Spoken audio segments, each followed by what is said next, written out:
Everyone, কেমন আছো সবাই? আশা করি ভালোই আছো। আমি তো অনেক অনেক ভালো আছি। তো নিয়ে এসেছি আবার একটা নতুন ব্লগ তোমাদের সাথে শেয়ার করার জন্য। কয়দিন ধরে আমি ব্লগ দিতে পারি না, কারণ হচ্ছে আমার বাড়িতে প্রচন্ড কাজের চাপ রয়েছে, তার জন্য আমি ব্লগ করতে পারি না বা ব্লগ পোস্ট করতে পারি না। তো আজ থেকে আমি চেষ্টা করবো তোমাদের সাথে কন্টিনিউ ব্লগ দেওয়ার। দিনটা ছিল 28শে ফেব্রুয়ারি। আমি, আমার বোনু আর আমার একটা ভাস্তা ছিল, তো সবাই মিলে এখন বেরিয়ে পড়েছি হোলি উৎসব মেলার যাওয়ার জন্য। বাড়ি থেকে বেরো একটুখানি আমরা হাঁটিয়ে হাঁটিয়ে গেছিলাম, তারপর চলে এলো আমার দাদা আমাদেরকে নিতে। কারণ হচ্ছে আমার দাদা আগে চলে গিয়েছিল বৌদিকে নিয়ে, তো সবাই তো একটা বাইকে যাওয়া যাবে না, তার জন্য আমার বৌদিকে রেখে আবার আমাদেরকে নিতে আসছিল। তো ফাইনালি আমরা চলে এলাম হোলি উৎসব মেলার এখানে। তো এই জায়গাটা তোমরা কারা কারা চেনো আর আমাকে কারা কারা দেখেছো অবশ্যই কমেন্টে জানিও কিন্তু। হ্যাঁ, জাস্ট আমি মেলাতে শুধু পৌঁছালাম, আমার বান্ধবীরা আমাকে দেখে রং লাগিয়ে আমার 12টা বাজিয়ে দিল। তারপর আর কি সব বান্ধবীরা মিলে বসে পড়লাম অলকা স্টার শুনতে।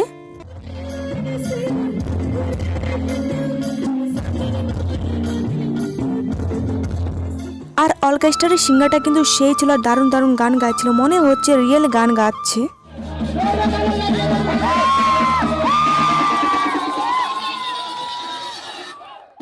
গান শুনে তো আমরা নিজেকে কন্ট্রোল করতে পারিনি, তার জন্য আমরা সব বান্ধবীরা মিলে উঠে পড়েছি ডান্স করতে। আমি যেমন নিজের আওয়াজ শুনে নিজেকে কন্ট্রোল করতে পারছি না, ঠিক তেমনই আমার বান্ধবীরাও নিজেকে কন্ট্রোল করতে পারছে না আমারই মতো।